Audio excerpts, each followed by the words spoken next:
सहनाववतु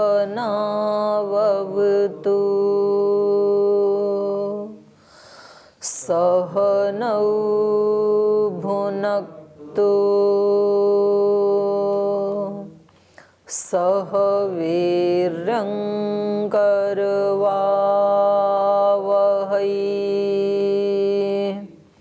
तेजस्विनावधीतमस्तु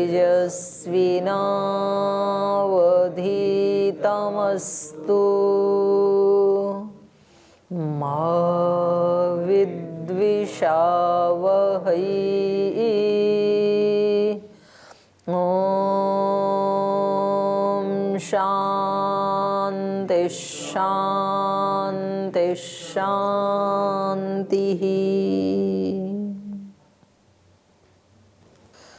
न्याय दर्शन का द्वितीय अध्याय हम पढ़ रहे हैं और प्रकरण चल रहा है अब परीक्षाओं का, क्योंकि न्याय दर्शन के प्रथम अध्याय में आचार्य ने बताया कि ये जो 16 पदार्थ हैं, इनका यदि हमें यथार्थ ज्ञान हो जाए, तत्व ज्ञान हो जाए, तो हमें निश्चेष की प्राप्ति हो सकती है। तो कहने का अभिप्राय ये है, इस 16 में भी प्रमेय जो हैं वो तो 12 ही हैं, बाकी तो उस प्रमेय को जानने के लिए साधन है, प्रमाण भी साधन है। और प्रमेय के बाद फिर संशय, प्रयोजन, दृष्टांत, सिद्धांत, अवयव, तर्क, निर्णय, वाद, जल्प, वितंडा, हेत्वाभास, छल जाति, निग्रह स्थान, ये सब के सब क्या हैं? साधन ही हैं प्रमेय को जानने के लिए या अपने सत्य की रक्षा करने के लिए। तो इनका ये मानना है कि भाई आप जिन चीज़ों का सुबह से शाम तक जिनके सानिध्य में आप रहते हैं, जो 12 प्रमेय हैं, शरीर, इंद्रिय, मन, बुद्धि आदि, तो उनका ही यदि हमें ठीक ठीक से यथार्थ ज्ञान हो जाए, शरीर में रह जरूर रहे हैं, वर्षों से रह रहे हैं हम इस शरीर में, लेकिन हमें शरीर का ज्ञान नहीं है। इंद्रियों के साथ हम रह रहे हैं, इंद्रियों का सदुपयोग कैसे हो, इनका कैसे हम सदुपयोग करें, कैसे अपने लिए हम इन इंद्रियों को सुखदायिनी बना लें, हमें ज्ञान नहीं है। मन के साथ इस जन्म नहीं, अनेक अनेक जन्मों से रह रहे हैं इन्हीं मन और इंद्रियों के साथ, क्योंकि मन और इंद्रियां तो चेंज नहीं होती ना, एक बार जो मिल गई वो ही अगले जन्म में, उससे अगले में, उससे अगले में, पिछले में, सब में वो ही रहती हैं जब तक कि प्रलय को प्राप्त ना हो। तो इन सब चीज़ों के साथ जिनके साथ हम रहते हैं, उन्हीं का हमें यदि पता लग जाए तो हमने श्रेयस को प्राप्त हो सकते हैं। तो कितनी अच्छी बात बताई देखो गौतम ऋषि ने। तो अब इन्होंने पहले तो उनका लक्षण किया, पहले उद्देश्य किया कि भाई इन इन चीज़ों को जान लो, फिर उनका लक्षण बताया और अब उनकी परीक्षा कर रहे हैं। तो परीक्षा करने के लिए, क्योंकि संशय की आवश्यकता होती है और 16 जो पदार्थ हैं उनमें संशय भी एक है, तो यहाँ पर सबसे पहले संशय की परीक्षा की जा रही थी। तो संशय के ऊपर जो संशय उठाया था पूर्व पक्षी ने, उसका एक एक करके सिद्धांती ने, भाष्यकार ने उत्तर दे दिया। तो उन सब का निराकरण कर दिया था इन्होंने। तो ये हम पढ़ रहे थे यहाँ पर, यत पुनः एतत्। पीछे से कुछ पूछना तो नहीं है किसी को? आपको पढ़ के आया करो इसको, अभी तो आपके पास टाइम भी है, तो आपको अभी पढ़ते पढ़ते ही ये सारा पाठ पक्का हो जाएगा। तो कुछ ना आए तो आप अगले दिन पूछ सकते हैं। न्याय दर्शन में भी और वेदांत में भी पाठ को जरूर दोहराया करें एक बार। तो ये कह रहे हैं यत पुनः एतद् विप्रतिपत्तौ च संप्रतिपत्तेरिति। इन्होंने एक बात कही थी कि विपरीत ज्ञान से संशय क्यों नहीं होगा। बोले इसलिए नहीं होगा, यत पुनः जो विप्रतिपत्ति आप जिसको कह रहे हैं वो तो संप्रतिपत्ति ही है। विप्रतिपत्ति क्या होती है? विरुद्ध ज्ञान।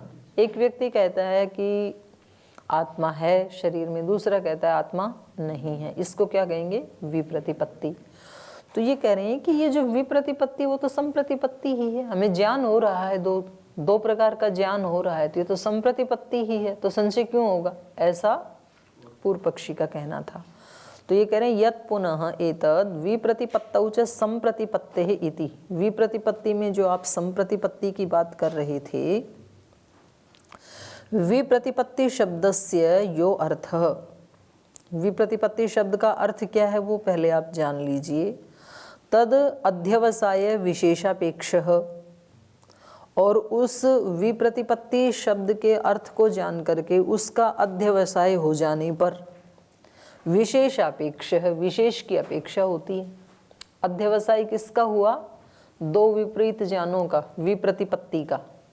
विप्रतिपत्ति माने विपरीत कोटि के दो ज्ञान का अध्यवसाय हुआ एक व्यक्ति को, और विशेषापेक्ष है, इसको विशेष की अपेक्षा है कि भाई वास्तव में आत्मा है या नहीं है, तो संशय उत्पन्न होगा ही ना।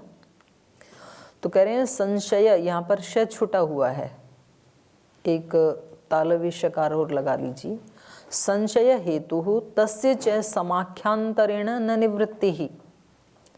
बोले ये दो विपरीत कोटि का ज्ञान हमारे सामने है, उसका हमें अध्यवसाय हो गया, विशेष की अपेक्षा है, तो ये संशय का हेतु बन गया अपने आप में, संशय तो होगा ही। तो संशय हेतु तस्य च समाख्यांतरेण न निवृत्ति, उसकी आप संज्ञा दूसरी बना दो, कीजिए विप्रतिपत्ति तो संप्रतिपत्ति है, तो संप्रतिपत्ति कहने से भी संशय का निवारण, संशय की निवृत्ति नहीं होगी, संशय तो बना ही रहेगा, क्योंकि हमें दो विपरीत कोटि का ज्ञान है, विशेष को जानने की इच्छा है। तो अब आप चाहे इसे विप्रतिपत्ति कहें या संप्रतिपत्ति कहें, संशय तो बना ही रहेगा। तो अब उसका अर्थ बता रहे हैं। समानेधिकरणे व्याहतौ अर्थौ प्रवादौ विप्रतिपत्ति शब्दस्य अर्थः। विप्रतिपत्ति किसे कहते हैं? समान अधिकरण में व्याहतौ अर्थौ प्रवादौ, परस्पर विपरीत अर्थ वाले दो प्रवाद, दो सिद्धांत। एक सिद्धांत, एक प्रवाद कहता है आत्मा है, दूसरा कहता है आत्मा नहीं है। और समान अधिकरण क्या है इसका? शरीर। एक ही अधिकरण में, या अधिकरण आत्मा को मानेंगे तो एक ही अधिकरण रूपी आत्मा में दो विपरीत कोटि का ज्ञान। समानेधिकरणे, तो अधिकरण क्या हो गया? आत्मा। व्याहतौ अर्थौ प्रवादौ, विपरीत दो प्रवाद, आत्मा है और नहीं है, ये दो प्रवाद हैं। तो ये विप्रतिपत्ति शब्द से अर्थ है, ये है विप्रतिपत्ति। विप्रतिपत्ति शब्द का अर्थ है एक समान अधिकरण में दो विपरीत कोटि का ज्ञान। तद अध्यवसायश्च, और उसका अध्यवसाय हो गया हमें, वो दो विपरीत कोटि का ज्ञान हमने दो व्यक्तियों से सुना। विशेषापेक्ष, और अब हम जानना चाहते हैं कि वास्तव में है कि नहीं, विशेष की अपेक्षा है हमें, तो ये क्या हो गया? संशय हेतु। तो ये विप्रतिपत्ति संशय का हेतु है। न च अस्य संप्रतिपत्ति शब्दे समाख्यांतरे योज्ययाने, योज्य माने होगा है ना, ठीक कर लो ये की जगह में, योज्य माने संशय हेतुत्वम न निवर्तते। कह रहे हैं ये इस विप्रतिपत्ति को संप्रतिपत्ति शब्दे समाख्यांतरे योज्य माने, दूसरी संज्ञा इसको संप्रतिपत्ति कह देने से संशय हेतुत्वम न निवर्तते।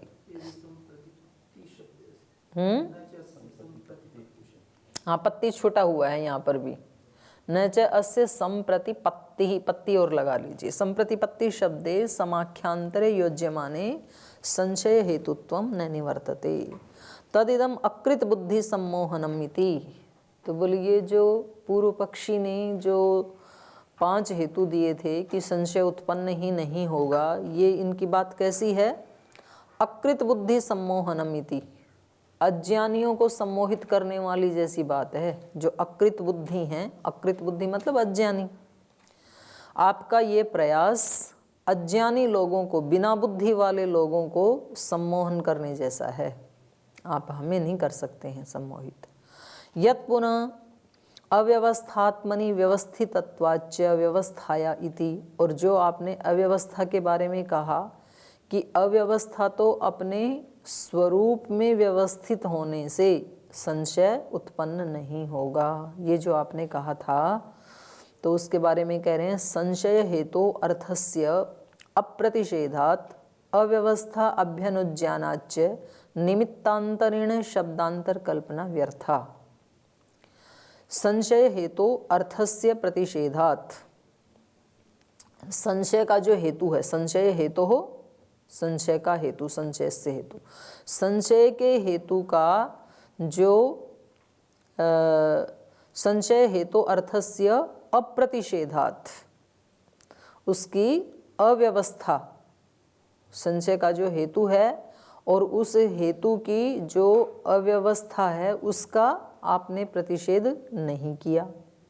संशय हेतु अर्थस्य अप्रतिषेधात्। संशय का हेतु क्या है?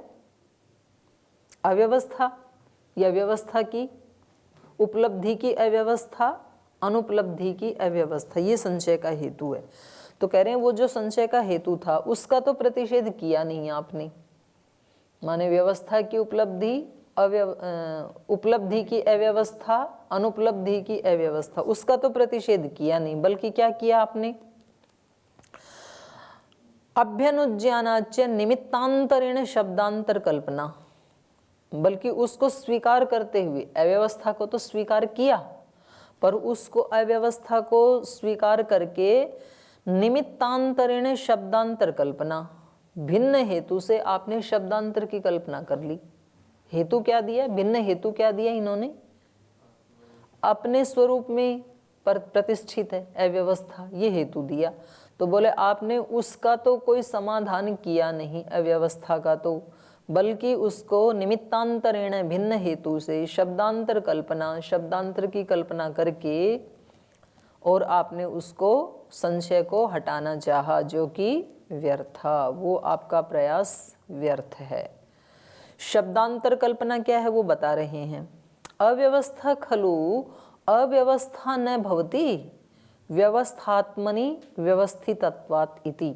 ये इतने वाक्य को ना इन्वर्टेड कॉमाज में रख लो, कोमा यहाँ से शुरू करो, अव्यवस्था खलु यहाँ से लेकर के और व्यवस्थितत्वात् इति यहाँ पर बंद कर दो। ये कह रहे हैं आपने क्या शब्दांतर कल्पना की? आपने कल्पना ये की अव्यवस्था खलु, जो आप अव्यवस्था बता रहे हैं वो अव्यवस्था न भवति, वो अव्यवस्था होती ही नहीं है। क्यों नहीं होती है? अव्यवस्थात्मनि व्यवस्थितत्वात्, वो अव्यवस्था के अपने स्वरूप में व्यवस्थित होने से वो अव्यवस्था होती ही नहीं है। ये शब्दांतर कल्पना करके आपने संशय नहीं होता है ये कहने की जो कोशिश की वो व्यर्थ है।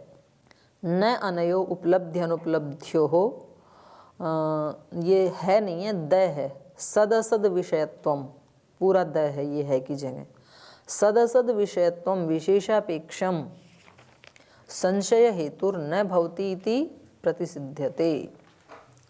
कह रहे हैं अनयो उपलब्धि अनुपलब्ध्यो हो, ये जो उपलब्धि और अनुपलब्धि हैं, जो सदसद विषयत्वम, जिसमें इनका विषय क्या है?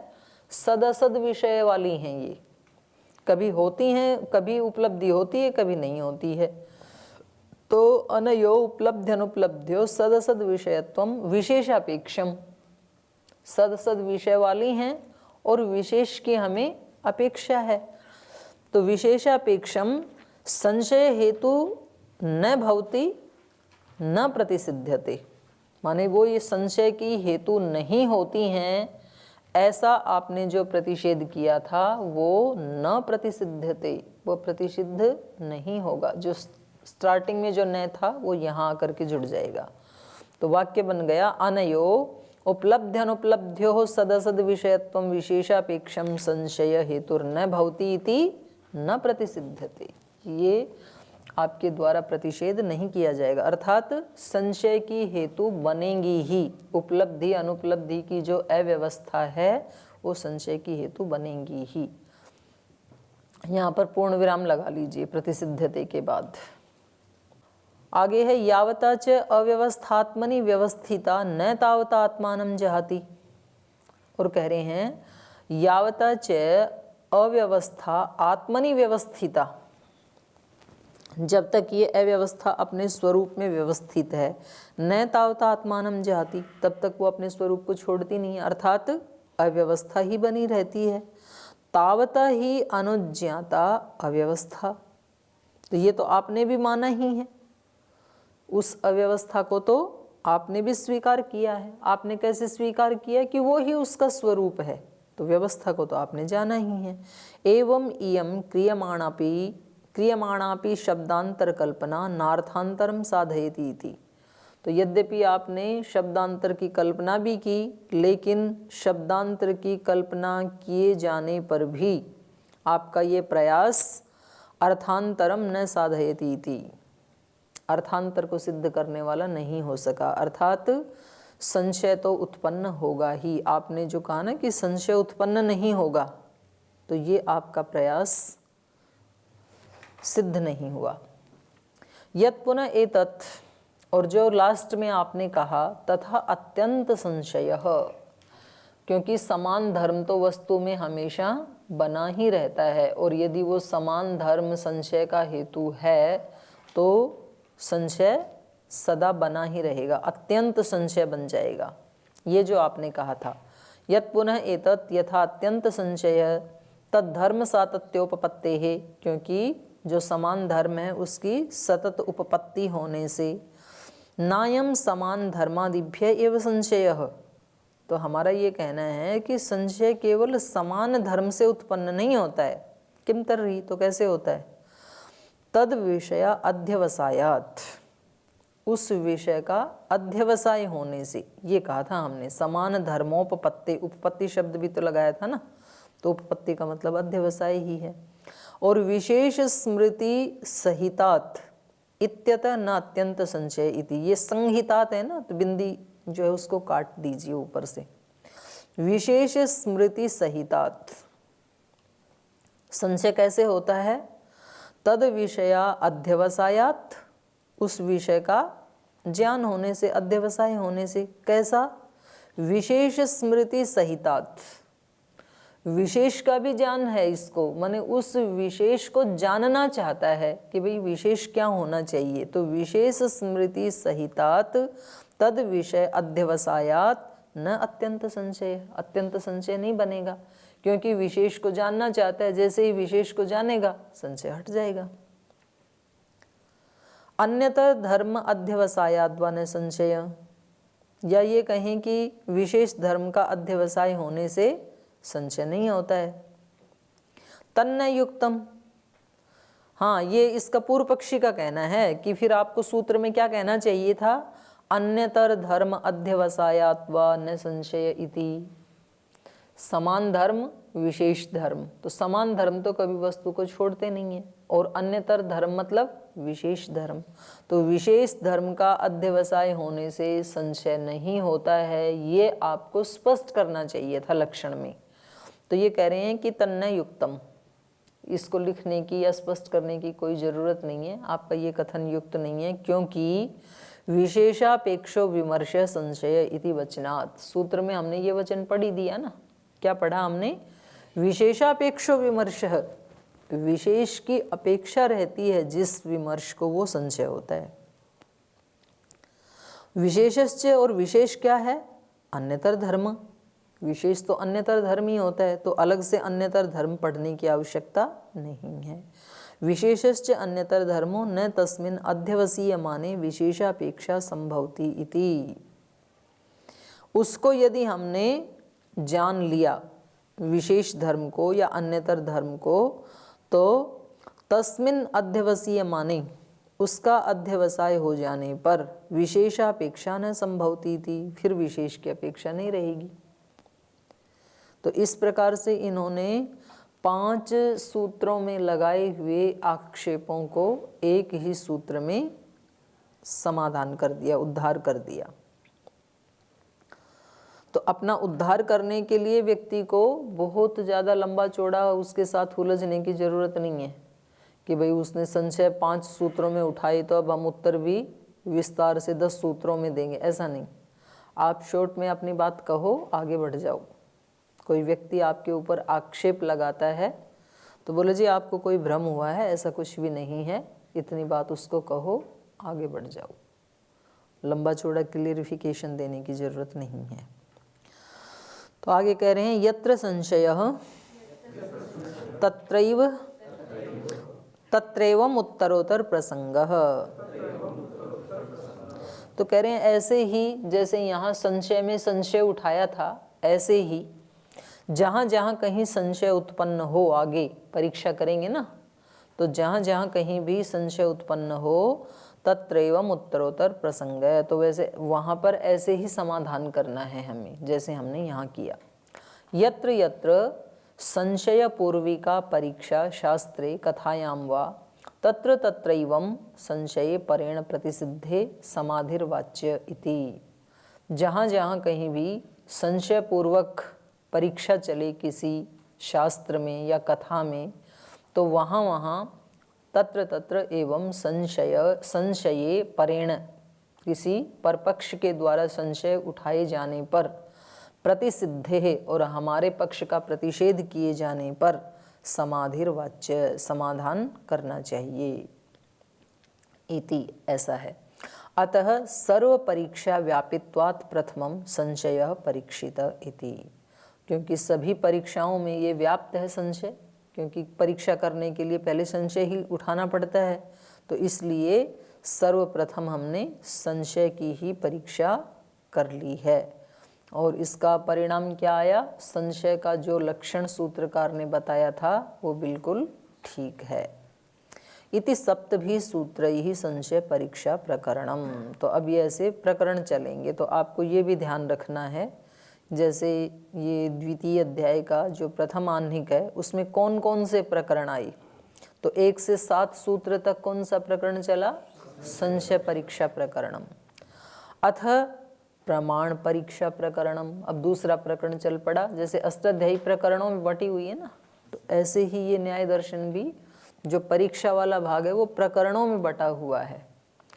उद्देश्य प्रकरण, लक्षण प्रकरण, फिर अब परीक्षा प्रकरण, परीक्षा प्रकरण में भी फिर संशय परीक्षा प्रकरणम, प्रमाण परीक्षा, ऐसे चलेगा ये। तो अब सबसे पहले प्रमाण शब्द ही है 16 पदार्थों में, तो प्रमाण की परीक्षा करते हैं। तो प्रमाण का मतलब यहाँ तीनों का ही सामान्य रूप से परीक्षण कर रहे हैं, ये परीक्षा कर रहे हैं। तो पूर्व पक्षी क्या कह रहा है? प्रत्यक्षादीनाम अप्रामाण्यम त्रैकाल्या सिद्धे है। बोले ये जो आपने प्रत्यक्षादि प्रमाण बताए हैं ना, ये अप्रामाण्यम, इनकी कोई प्रामाणिकता नहीं है, प्रमाण होते ही नहीं है। क्यों? त्रैकाल्या सिद्धि, त्रिकाल में असिद्धि होने से, त्रिकाल में भी प्रमाण मिलेगा ही नहीं आपको, सिद्ध नहीं होगा। उसी का कह रहे हैं प्रत्यक्षादि नाम प्रमाणत्वम नास्ति। जो प्रत्यक्षादि प्रमाण का आपने लक्षण बताए हैं ना प्रथम अध्याय में, उनका कोई प्रमाणत्व नहीं है। हेतु क्या है? ये तो होगी प्रतिज्ञा, इसकी हेतु है त्रैकाल्या सिद्धि है, त्रिकाल में उसकी असिद्धि होने से। त्रिकाल मतलब प्रमेय से पहले भी प्रमाण नहीं हो सकता, प्रमेय के साथ भी नहीं हो सकता, प्रमेय के बाद भी नहीं हो सकता। तो 3 ही तो काल होते हैं। प्रमेय को जानने के लिए प्रमाण की आवश्यकता होती है, तो कहते हैं प्रमाण की सिद्धि हो ही नहीं सकती है त्रिकाल में। प्रमाण या तो प्रमेय से पहले होना चाहिए, तो वो भी सिद्ध नहीं होगा, ये सूत्र में बताएंगे अपने आप ही। उसके साथ भी नहीं हो सकता और उसके बाद भी नहीं हो सकता। पूर्व पर सहभाव अनुपपत्ते इत्यर्थ। प्रमाण का पूर्व भाव भी नहीं है, पर भाव भी नहीं है, सहभाव भी नहीं है, तीनों भावों की अनुपपत्ति होने से। कैसे? अस्य सामान्य वचनस्य अर्थ विभाग है। तो ये जो सामान्य वचन इन्होंने कहा पूर्व पर सहभाव अनुपपत्ते, इसको अब विभाग करके खोल रहे हैं एक एक को। तो कह रहे हैं पूर्वम ही प्रमाण सिद्धौ नेन्द्रियार्थ सन्निकर्षात् प्रत्यक्षोत्पत्ति ही। कह रहे हैं यदि प्रमेय से पहले ही प्रमाण सिद्ध है ऐसा माने, पूर्वम ही प्रमाण सिद्धौ, प्रमेय से पहले ही यदि प्रमाण को सिद्ध मानते हैं आप, तो फिर जो आपने प्रमाण की लक्षण बताया इंद्रियार्थ सन्निकर्षोत्पन्नम ज्ञानम प्रत्यक्षम, तो वो नहीं होगा, क्योंकि प्रमाण तो पहले ही है। अभी आप इंद्रिय और अर्थ के सन्निकर्ष से जो उत्पन्न ज्ञान है वो प्रत्यक्ष प्रमाण है, तो ये तो सिद्ध होगा ही नहीं। क्यों सिद्ध नहीं होगा? प्रमाण तो पहले ही है, प्रत्यक्ष ज्ञान पहले से ही है किसी व्यक्ति को। तो अब उस प्रमेय के साथ मेरी इंद्रिय का उस अर्थ के साथ सन्निकर्ष हो, अर्थ पहले ही है, और फिर उससे जो ज्ञान उत्पन्न हो रहा है उसको हम प्रत्यक्ष प्रमाण कहें, ये सिद्ध नहीं हो पाएगा। समझ में आया है क्या खंडन कर रहे हैं? पहले ही है ना प्रमाण। यदि पहले ऐसा मानते हो आप, वो प्रमेय है और प्रमेय से पहले ही प्रमाण है, यदि ऐसा मानते हो तो फिर आपकी ये परिभाषा ठीक नहीं है जो आपने प्रत्यक्ष की परिभाषा दी है। क्योंकि इंद्रिय के साथ अर्थ का जो सन्निकर्ष होता है उससे हम रूप रस गंध आदि के बारे में जानते हैं ना, उसी को तो हम प्रत्यक्ष कहते हैं, और उसका ज्ञान हमें पहले से ही है, प्रमाण है पहले ही। तो फिर ये बन नहीं पाएगी परिभाषा जो हमने बनाई है। गंधादि विषयम ज्ञानम प्रत्यक्षम, प्रत्यक्षम किसको कहते हैं? गंध आदि के ज्ञान को, रूप रस गंध आदि का जो ज्ञान है उस इंद्रिय का उस अर्थ से जो सन्निकर्ष होता है उससे उत्पन्न होने वाला जो ज्ञान है उसको हम प्रत्यक्ष कहते हैं।